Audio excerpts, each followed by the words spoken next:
싹 보고 그냥 지나가실까요? 너 누구냐? 이렇게 그러지 않으실 거예요. 왜냐면은 예수님께서 생명을 내어놓고 그를 구해줬기 때문에 만나면은 우리가 정말 반가울 것이고 또 예수님께서도 더 은혜를 잊지 않는 자여 하면서 우리를 품어주실 것입니다. 우리 그런 마음으로 옆에 계신 분들 안아주셔도 좋고 또 낯설다면 그냥 인사로 사랑합니다, 축복합니다 이렇게 하겠습니다. 사랑합니다, 예수님처럼. 네.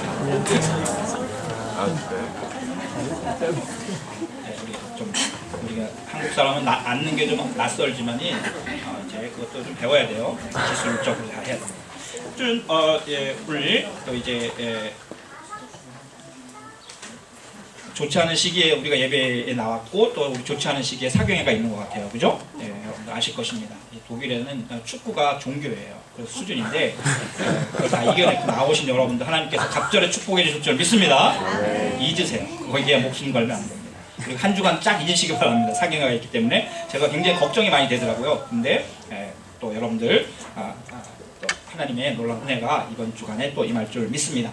오늘 저는 본문 말씀 가운데 하나님의 은혜를 깨달은 날부터 하나님의 은혜를 깨달은 그날부터 온 세상에 풍성한 열매를 맺었다는 이 말씀 부여잡으면서 과연 우리의 존재의 중심, 우리 존재의 근거가 어디에 있는가, 정말 나는 어디에 세워져 있는가 한번 생각해 볼 수 있기를 바라고요. 우리 하나님께서 오늘 귀한 말씀을 통해서 은혜 주시기를 간절히 소원합니다.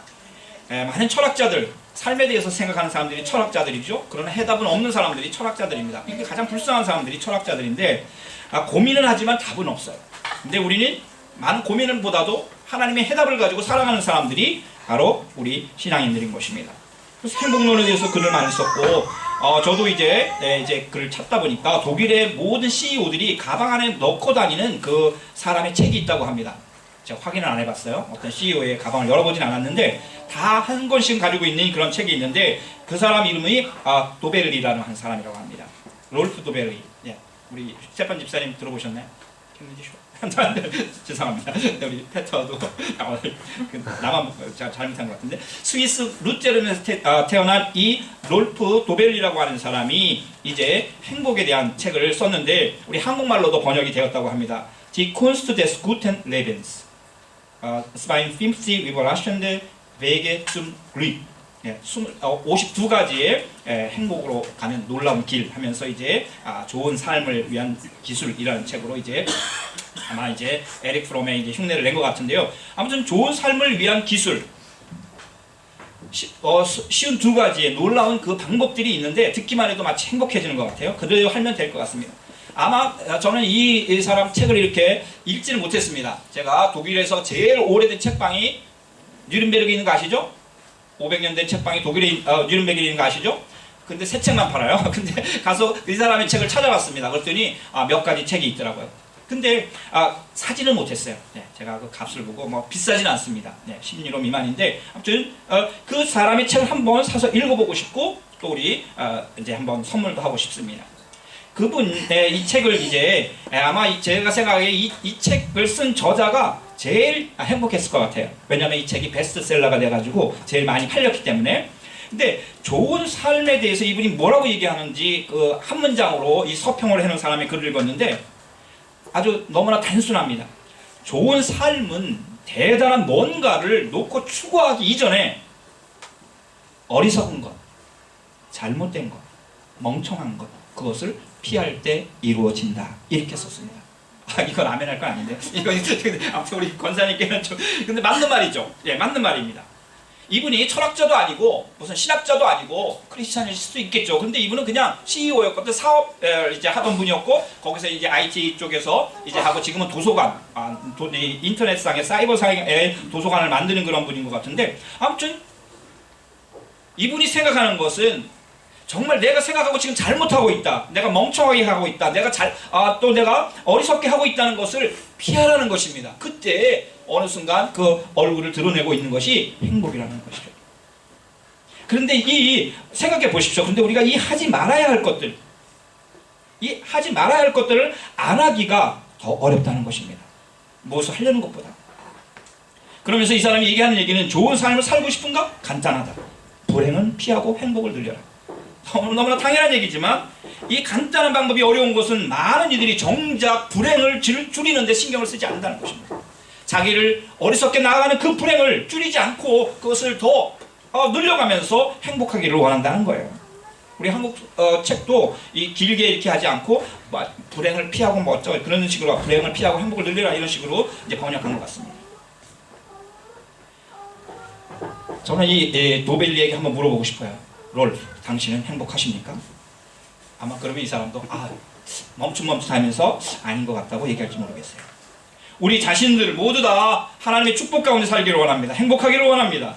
그러나 이 행복한 삶을 살기 위해서 또한 무엇을 하고 싶지만 그렇게 할 수 없는 우리 자신을 바라보는 것입니다. 모습을 발견하게 되는 것입니다. 행복해질 수 있는 방법은 쉬운 두 가지만 있습니까? 찾아보면 수천 가지, 수만 가지가 있을 것입니다. 문제는 그것을 해낼 수 없다는 인간들의 한계성이고 그 버려야 할 것들, 우리를 불행으로 이끌어가고 있는 그 어리석은 것, 멍청한 것, 잘못된 것들을 부여잡고 놓지 않는다는 것입니다. 끝까지 놓지 않습니다.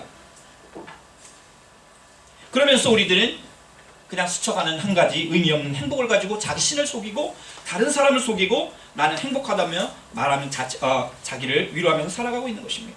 우리가 이런 인생들이 너무너무 많은 것이죠. 오늘 우리 성경에서는 아주 중요한 책이 우리 시편이라고 할 수도 있고 마태복음에 나오는 산상수훈이라고도 할 수 있는데 그 시작이 어떻게 시작되는지 여러분 아십니까? 시편 기자는 시편 1편에서 복이 있어라, 복이 있어라 이렇게 생각합니다. 말씀을 합니다. 우리는 뭐 복 있는 사람은 뭐 이렇게 서술형으로 나가지만 사실은 감탄형 혹은 청유형처럼 복이 있어라, 복이 있는 사람이요 이렇게 시작합니다. 그러면서 복 있는 사람이요 악인의 꾀를 쫓지 않는 사람아 이렇게 시작합니다. 우리 예수님께서 산상수훈을 말씀하실 때에도 똑같은 형식으로 나아갑니다. 마태복음 5장에서 역시 팔복을 말씀하시면서 복이 있어라 이렇게 말씀하십니다. 복 있는 사람은 어떻다 이렇게 나가지 않습니다. 원어에는 복이 있어라, 복이 있어라 마음이 가난한 사람들이요 이렇게 말씀하고 있는 것입니다. 우리 교회 홈페이지 이름을 아시나요? 제겐이죠. 제겐이란 말은 축복이란 말입니다.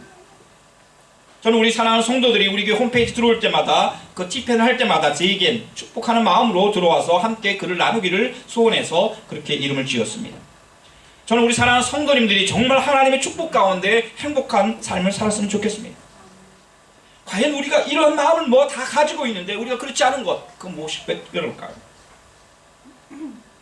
정말 하나님이 누구이신지를 우리가 알아야 할 것이고 우리의 존재가 어디에 세워져 있는가, 나의 존재의 중심이 무엇인가를, 누구이신가를 분명히 알 때에 우리는 가장 복된 사람이 될 것입니다. 중세의 가장 위대한 카톨릭 신학자이던 토마스 폰 아크빈이라고 하는 이분은 하나님이 존재하신다는 것을 증명해 보려고 했어요. 감히 하나님의 존재를 증명해 보려고 했던 사람인데 그만큼 하나님을 사랑한 사람이라고 할 수가 있습니다. 사람들에게 하나님이 존재한다는 것을 명확하게 그들의 이성을 건드려서 증명할 수만 있다면, 과학적으로 증명만 할 수 있다면 얼마나 복음을 전하는데 수월하고 좋겠습니까? 이 사람은 하나님을 결국 증명하고 해도 결국 몇 가지, 5가지 정도로 얘기는 했지만은 이분이 내린 하나님에 대한 정의는, 하나님은 당신을 움직이지 않으면서 모든 것을 움직이게 하는 분이라고 이렇게 정의를 내었습니다. 하나님은 불변하시고 하나님은 영원하시지만 모든 것을 또한 움직이게 하는, 변화시키는 unmoved mover라고 하는 그러한 말을 하였습니다. 고백을 하였습니다. 그리고 하나님이 이 세상의 모든 것을 있게 하시는 분이라고 또한 이렇게 정의를 내렸습니다. God alpha was cause efficiency. 다시 말해서 모든 것의 원인과 근원이 하나님께만 있다는 것입니다. 그렇습니다. 우리의 존재의 중심이 어디에 있습니까? 내 삶의 중심이 어디에 있습니까? 내 삶의 주인이 누구이십니까? 나와 내 가정과 교회와 세상, 이 세상을 움직이는 분은 누구이십니까? 지금 나를 움직이고 있는 그 동력은 무엇인지를 우리가 생각을 해야 할 것입니다. 그때 하나님이십니다, 예수님이십니다, 성령님이십니다 라고 고백할 수 있다면 그 사람은 행복한 축복의 사람인 것입니다.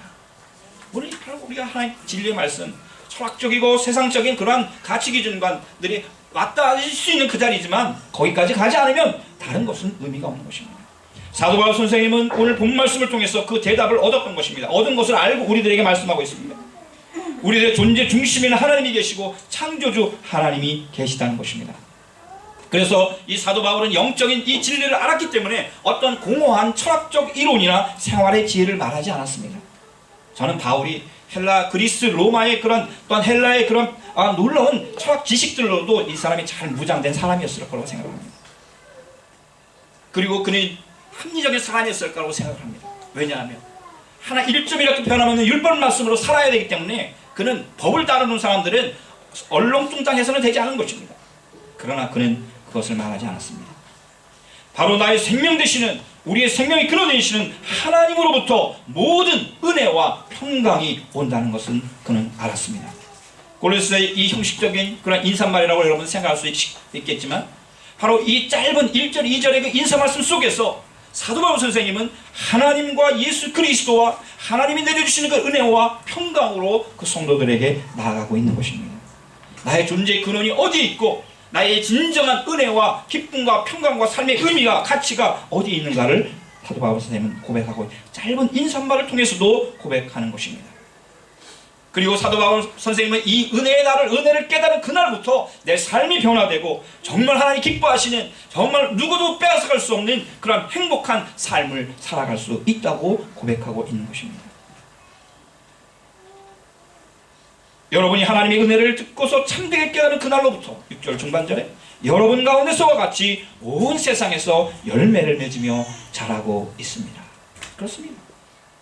우리가 하나님의 은혜를 깨닫는 날부터 그때부터 우리의 삶은 변화되고 축복이 되고 가치 없고 의미가 없던 것들이 진정한 의미와 가치로 다가오게 되는 것입니다.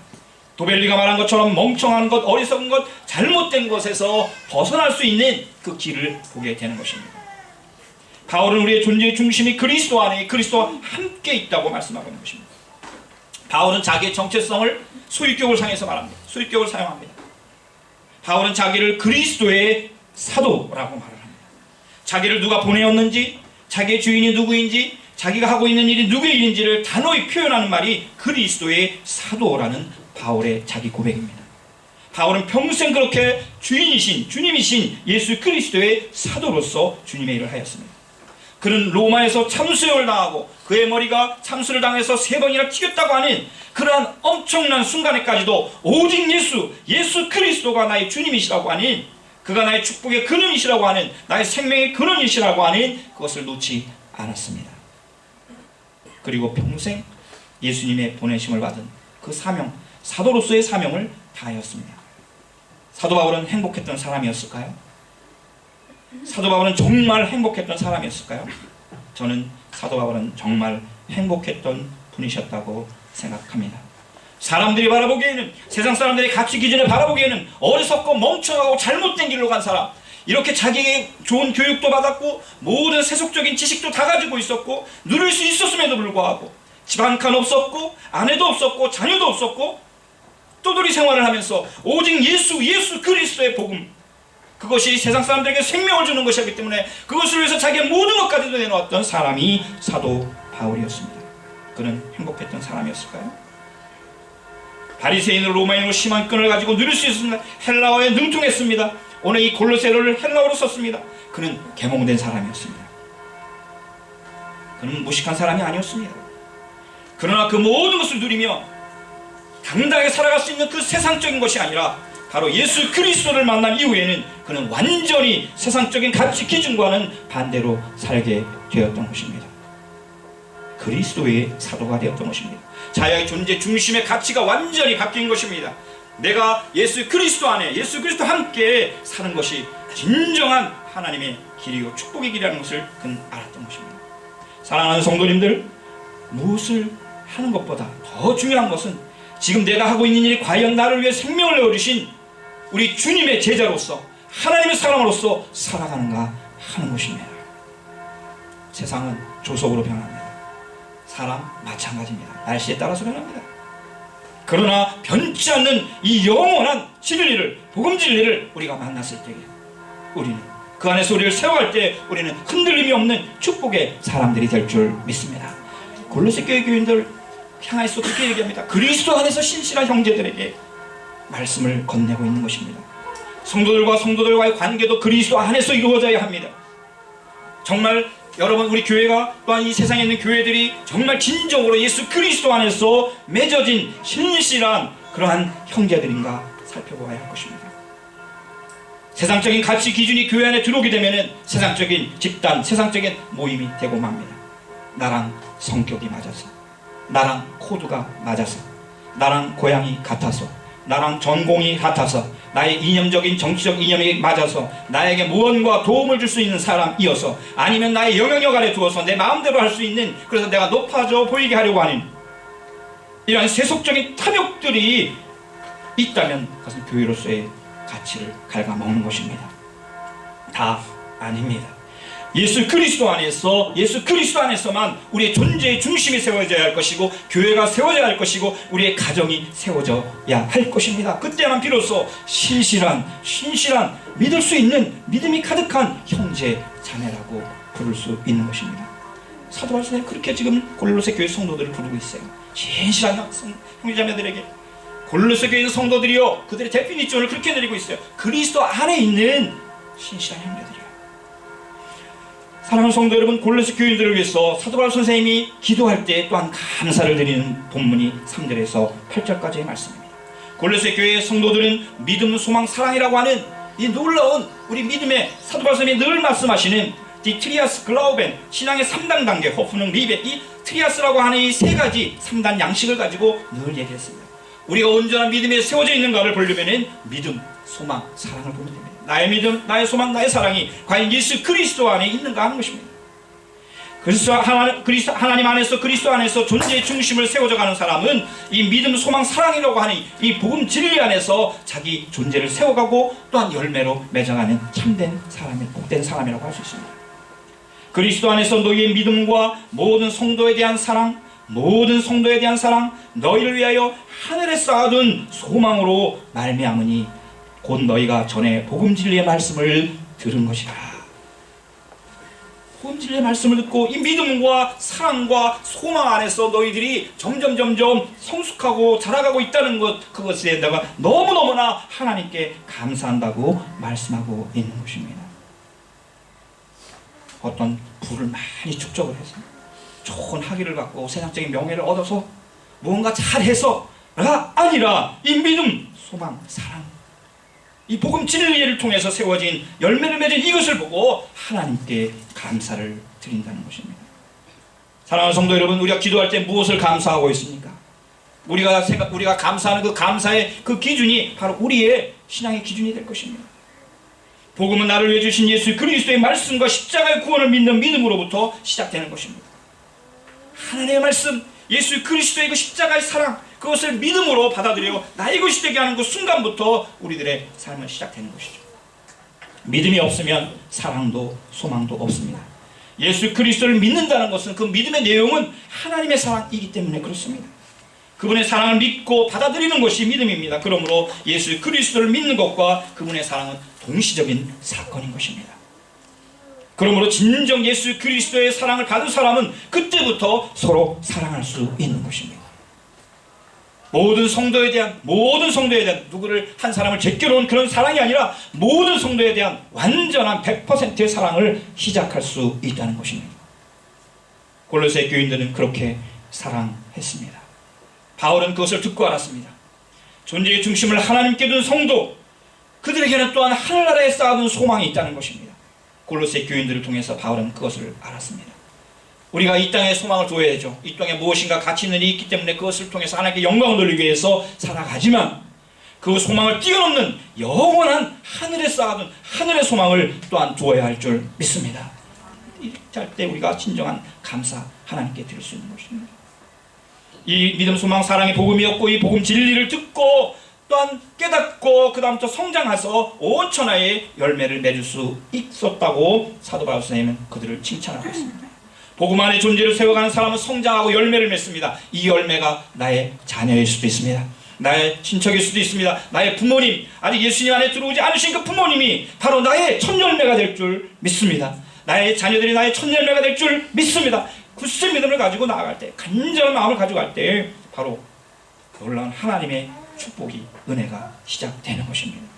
하나님의 복음 진리를 깨달은 날부터 놀라운 삶의 변화와 능력이 일어나기 때문에 그런 것입니다. 오늘 이 복음 사역을 잘 감당한 사람으로 사도 바울 선생님은 에바브라를 들고 있습니다. 이 에바브라라고 하는 이 사람, 사실 골로새에서 이 편지는 지금 어떤 뭐 별장에서 쓰는 것이 아닙니다. 도서관에서 쓰는 것이 아닙니다. 어떤 호텔에서 쓰고 있는 편지가 아닙니다. 감옥에서 쓰고 있는 것입니다. 지금 감옥에서 바울 사도가 이 편지를 쓰는 때에 같이 감옥에 있었던 사람이 에바브라였습니다. 이 에바브라는 바로 이 골로새 교회를 세운 사람입니다. 이 골로새 교회는 바울이 세운 교회가 아닙니다. 제가 수년 전에 이 골로새를 꼭 가보고 싶어서 이 지역에 가본 적이 있습니다. 사도 바울 선생님이 이 교회를 얼마나 사랑했는지, 왜냐하면 이 에바브라를 통해서 이 교회가 세워졌고 성장하였고 많은 열매를 맺었기 때문에 그렇습니다.